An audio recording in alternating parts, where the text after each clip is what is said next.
नमस्कार, मैं हूं आपके साथ मोनिका गुप्ता और आप देख रहे हैं हर खबर बुलेटिन की शुरुआत करेंगे खास खबरों के साथ। ग्रेटर नोएडा में प्रधानमंत्री नरेंद्र मोदी ने विश्व डेयरी सम्मेलन का शुभारंभ किया। आपको बता दें कि ग्रेटर नोएडा के एक्सपो मार्ट में कार्यक्रम का आयोजन किया गया है जो कि 4 दिन तक चलेगा। पीएम मोदी के साथ यूपी की सीएम योगी आदित्यनाथ भी शुभारंभ के दौरान मौजूद रहे। वर्ल्ड डेयरी समिट में करीब 50 देशों के प्रतिनिधि भी शामिल होंगे। साथ ही 700 से 800 किसान भी समिट में हिस्सा बनेंगे। भारत में 48 साल बाद वर्ल्ड समिट का आयोजन हुआ और ये तस्वीरें आप देख रहे हैं। पीएम ने सम्मेलन का शुभारंभ किया। उनके साथ सूबे के मुखिया योगी आदित्यनाथ भी शामिल रहे।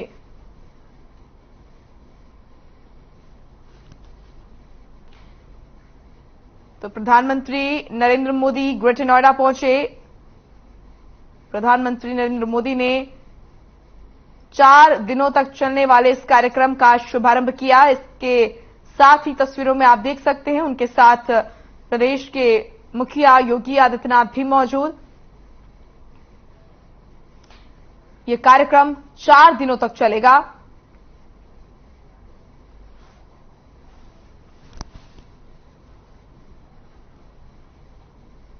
तो वहीं इनेलो सुप्रीमो ओम प्रकाश चौटाला ने लोहारू का दौरा किया।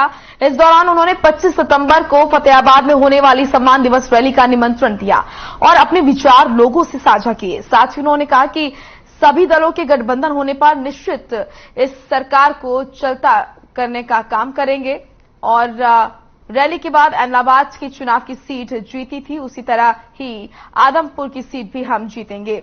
सोनाली फोगाट के नाम के सोनाली फोगाट को लेकर भी उन्होंने क्या कुछ कहा, आपको सुनाते हैं।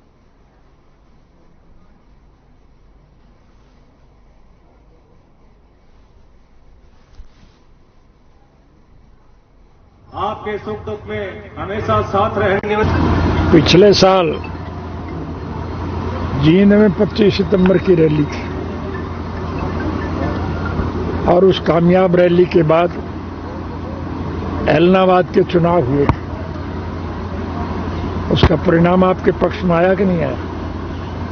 निश्चित रूप से मैं कोई ज्योतिषी नहीं हूं, परिस्थितियां जो है उसके मुताबिक बता रहा हूं कि ये रैली विशालतम रैली हो और उस रैली के बाद आदमपुर के जब चुनाव होंगे तो निश्चित रूप से इंडियन नेशनल लोकदल पार्टी का प्रत्याशी भारी मतों से जीतेगा।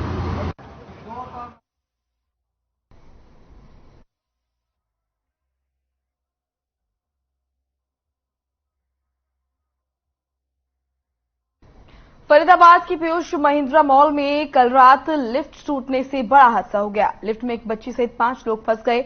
गनीमत ये रही कि इस समय पुलिस ने राहत बचाव का काम शुरू कर दिया, जिसके चलते 1 घंटे के अंदर सभी को निकाल लिया गया। आपको बता दें कि अगर बचाव में कुछ देर होती तो कोई भी बड़ा हादसा हो सकता था। लिफ्ट में फंसे लोगों ने मॉल की सिक्योरिटी पर गंभीर सवाल खड़े करते हुए बताया कि मॉल की सिक्योरिटी की तरफ से उन्हें कोई मदद नहीं मिली। इस दौरान लिफ्ट में फंसी छोटी बच्ची काफी डर गई और 3 बार बेहोश हो गई। जैसे तैसे उसे होश में लाया गया। मामला दिल्ली से सटे फरीदाबाद में स्थित पीयूष महिंद्रा मॉल का है और ये मॉल हरियाणा की पूर्व की कांग्रेस की सरकार में रहे कैबिनेट मंत्री महेंद्र प्रताप का है।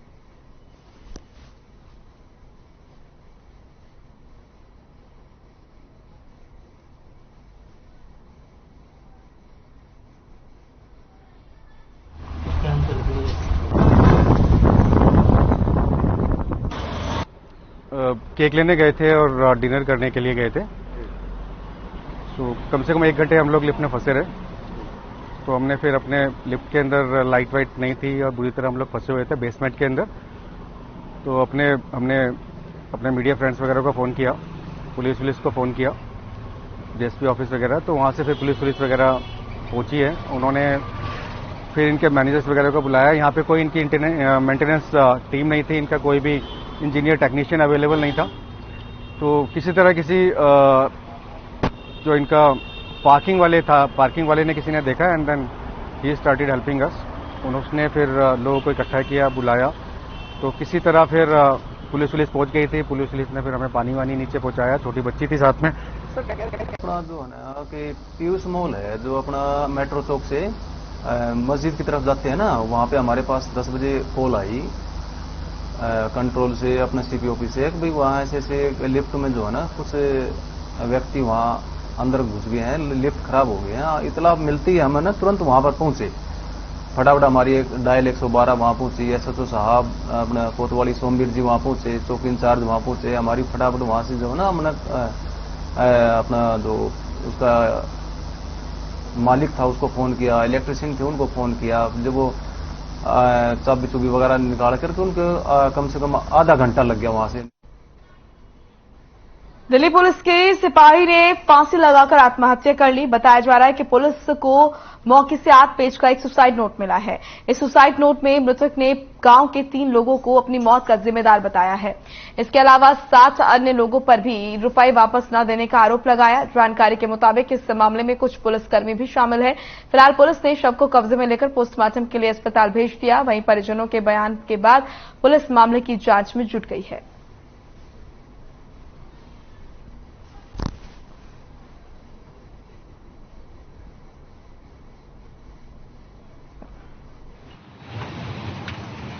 सुबह 5 बजे करीब फांसी लगा के सुसाइड कर ली।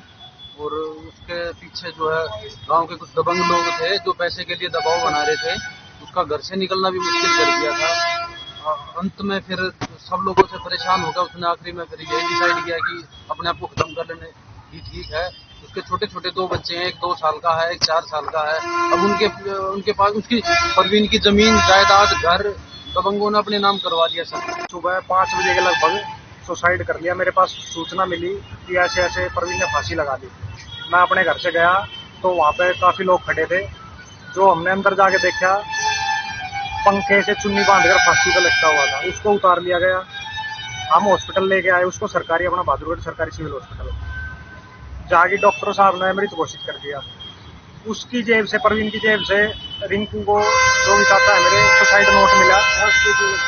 4 पेजों का सुसाइड नोट।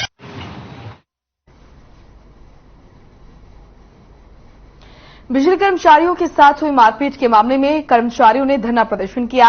इस दौरान पुलिस प्रशासन के खिलाफ जमकर नारेबाजी की गई। आपको बता दें कि शहर के वाल्मीकि मोहल्ले में 6 दिन पहले बिजली चोरी रोकने गए कर्मचारियों के साथ मारपीट की गई, जिसको लेकर पुलिस ने कर्मचारियों की शिकायत पर आरोपियों के खिलाफ मामला दर्ज कर लिया था।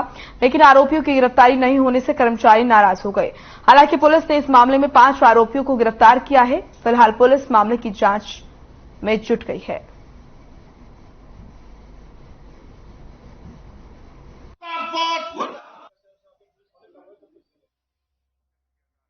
जो हमारे साथी चेकिंग पे गए थे जय साहिबान, उनके साथ बुरी तरह से मारपीट हुई है और पुलिस प्रशासन इसमें बहुत ढील बरत रहा है, दोषियों को गिरफ्तार नहीं कर रहा।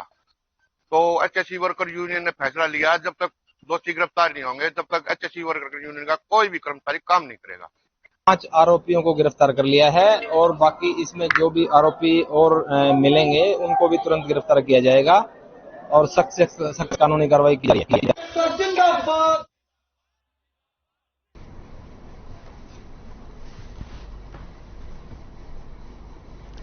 इलाज के दौरान एक युवक की मौत हो गई। बताया जा रहा है कि एक युवक चक्कर खाकर गिर गया। इस दौरान परिजन युवक को सरकारी अस्पताल में भर्ती परिजनों ने कराया, लेकिन करीब 2 घंटे के इलाज के दौरान युवक की हालत और बिगड़ गई, जिसके बाद उसे पीजीआई रेफर किया गया।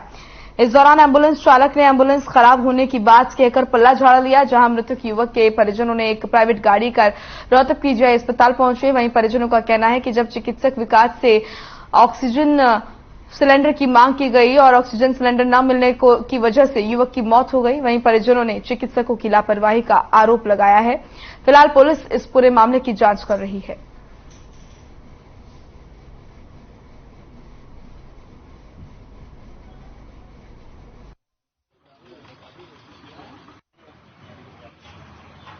हुआ 5:15 बजे मेरे भाई को चक्कर आके गिर गया।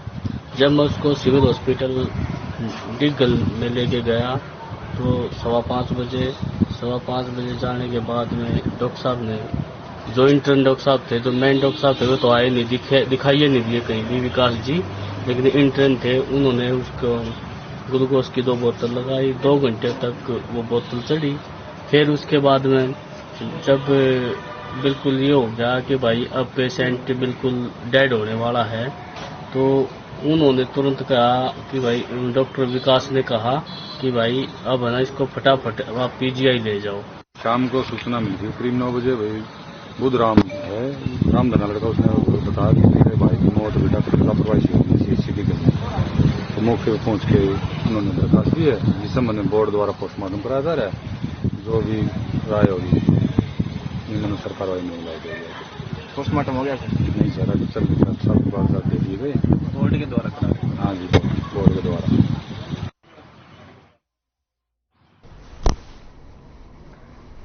तो ऑक्सीजन सिलेंडर न मिलने की वजह से युवक की मौत हो गई। परिजनों का आरोप है कि जो अस्पताल के लोग हैं उनकी वजह से लापरवाही की गई, चिकित्सकों की लापरवाही के चलते ये मौत हुई है और पुलिस इस पूरे मामले की अब जांच कर रही है। इलाज के दौरान युवक की मौत हो गई।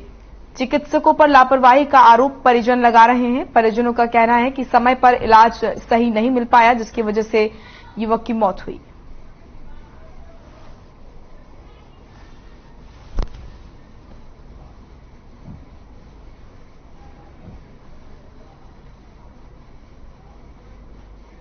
चलिए फिलहाल एक छोटे से ब्रेक के लिए रुक रहे हैं, फौरन लौटेंगे।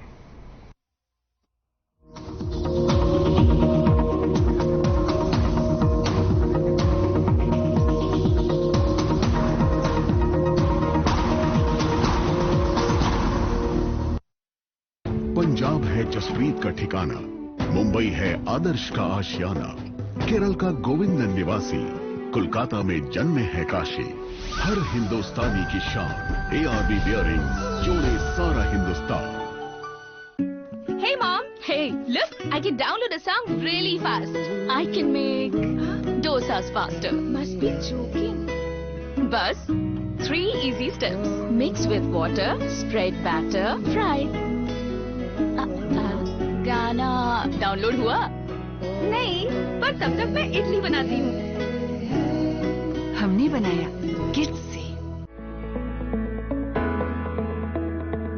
अगर आप पत्रकारिता के क्षेत्र में करियर बनाना चाहते हैं तो हम सिखाएंगे आपको इलेक्ट्रॉनिक मीडिया के हर गुण। जल्दी करें, साधना एकेडमी फॉर मीडिया स्टडीज में एडमिशन शुरू हो चुके हैं। सिर्फ कुछ ही सीटें बची हैं, तो देर बिल्कुल न कीजिए। हमारा कॉन्टैक्ट नंबर है 9999131700, 9999131800, या फिर आप हमारी वेबसाइट www.sadhnamedia.com पर विजिट कर सकते हैं। आप हमें noida.sams@gmail.com पर ईमेल भी कर सकते हैं। 100% जॉब प्लेसमेंट की गारंटी। आज ही संपर्क करें। पंजाब है जसप्रीत का ठिकाना, मुंबई है आदर्श का आशियाना, केरल का गोविंदन निवासी, कोलकाता में जन्मे है काशी। हर हिंदुस्तानी की शान, ARB बियरिंग्स जोड़े सारा हिंदुस्तान। अरे रंगों का उमंगों का, अरे रंगों का उमंगों का जज्बा कहाँ रुकता है। मन साफ है तेरा अंदर तो बाहर दिखता है। हर रिश्ते का एहसास रखते हैं, हर घर में अपनी पहचान खास रखते हैं। हम निर्मा एडवांस हैं, मन की तरह कपड़े भी साफ रखते हैं। Nirma advance. Hey mom, hey, look, I can download a song really fast. I can make dosas faster. Must be joking.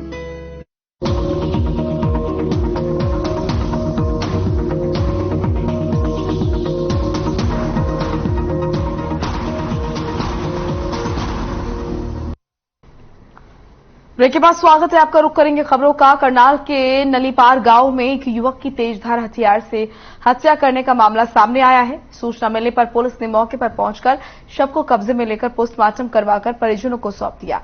बताया जा रहा है कि नलीपार गांव में रहने वाले विनोद रात को खाना खाने के बाद टहलने के लिए निकला था और रास्ते में उसका शेर सिंह नाम के एक व्यक्ति से विवाद हो गया और इस विवाद में शेर सिंह ने विनोद पर कुल्हाड़ी से हमला कर दिया।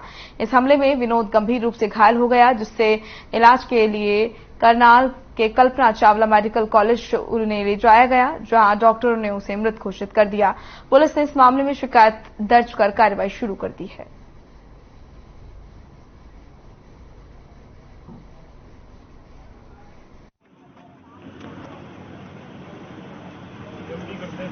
हमारे घर के पास एक वाटर सप्लाई का टूबल है जी, वहाँ मैं शराबी और भंगोड़ी बैठते रहते हैं जी। मैंने पुलिस से और प्रशासन से कई बार कहा जी इन बच्चों को हटा दिया जाए, ये शराबियों को हटा दी जाए। और वहाँ लेडीज जाती हैं अपना गोबर गिरने के लिए, वो मजाक और ऐसा वगैरह काम करते हैं जी। तो प्रशासन ने, पुलिस ने कोई भी उस पर कार्रवाई नहीं की। रात में वो शराबी का वहाँ शेर सिंह बैठा रहा जी। तो मेरा भतीजा खाना खाने पर टहलने के लिए गया, उसे तम्बाकू मांगा गया जी। तो उसने तम्बाकू ना देने के बाद उसने झगड़ा हो गया जी। तो उसने पीछे से कुवाड़ी पत्नी पहले बांध रही, उससे पहले हमारी कोई रंजिश नहीं थी।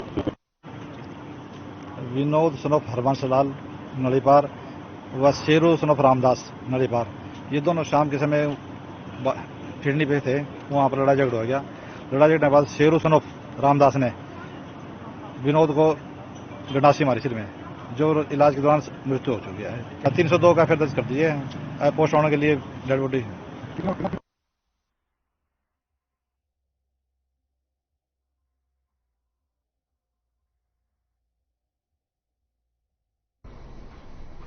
झज्जर में चोरों के हौसले कम होने के बजाय लगातार बढ़ते ही जा रहे हैं। दरअसल पूरा मामला जिले के कोर्ट कॉम्प्लेक्स का है, जहां चोरों ने दुकान के टीन को कटर से काटकर हजारों रुपए का सामान चुरा लिया। मामले की सूचना मिलते ही मौके पर पहुंची पुलिस ने सीसीटीवी के जरिए आरोपियों की तलाश शुरू कर दी है।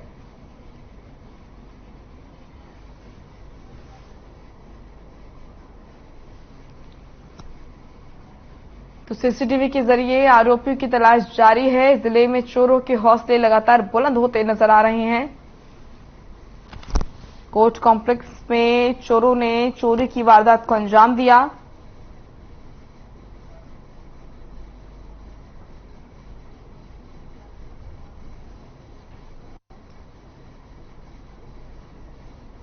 फतेहाबाद में छात्रों ने बसों की समस्या को लेकर लाल बत्ती चौक को जाम किया।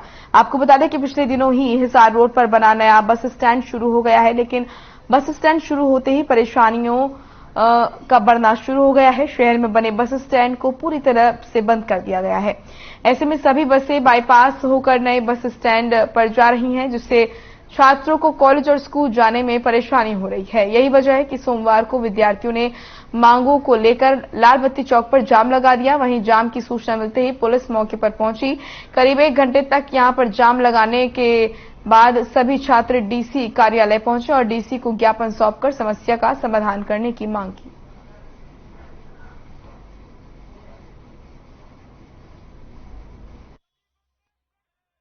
ये समस्या है कि जो बस है वो बाईपास पर उतार देते हैं और 2 किलोमीटर हमें चलकर आना पड़ता है और हमारे 2 पीरियड मिस हो जाते हैं।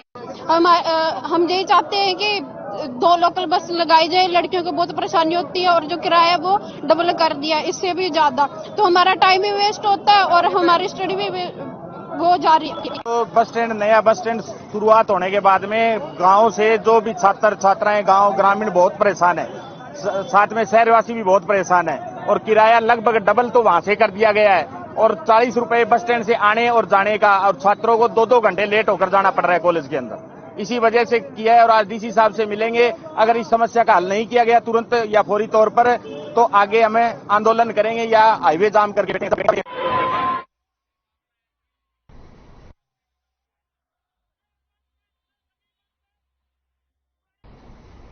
प्रदेश शिक्षा विभाग की ट्रांसफर ड्राइव नीति से स्कूल में शिक्षकों की कमी से नाराज ग्रामीणों ने राजकीय उच्च विद्यालय डांगकला के सरकारी स्कूल के गेट पर ताला जड़ दिया और गेट के सामने ही धरने पर बैठ गए। धरने पर बैठे ग्रामीणों का कहना था कि प्रदेश सरकार की ट्रांसफर ड्राइव नीति के कारण बच्चों की पढ़ाई प्रभावित हो रही है। ग्रामीणों के धरने की सूचना मिलने पर यहां पर कार्यवाहक खंड शिक्षा अधिकारी रघुवीर सिंह ने धरना स्थल पर पहुंचकर ग्रामीणों को समझाने की कोशिश की, लेकिन शिक्षकों की नियुक्ति की मांग कर रहे ग्रामीणों का कहना है कि जब तक स्कूलों में शिक्षकों की नियुक्ति नहीं की जाती तब तक उनका आंदोलन जारी रहेगा।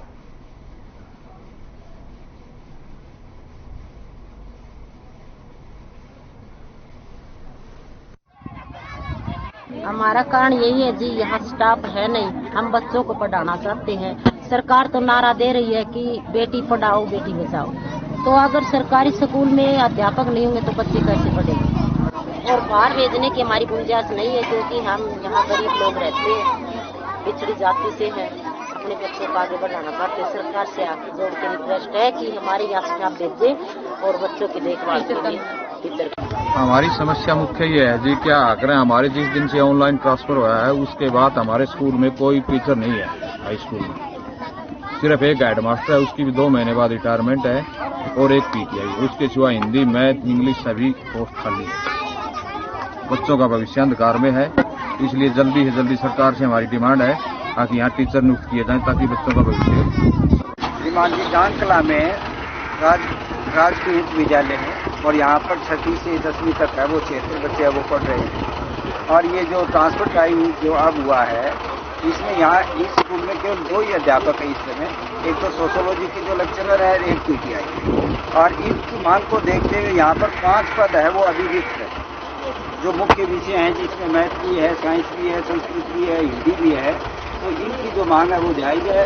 श्री रामता अवतार खन्ना जिला शिक्षा अधिकारी भिवानी से भी मैंने गांव के सरपंच की बात करवाई है और जल्द ही इनकी समस्या का वो समाधान किया जाएगा।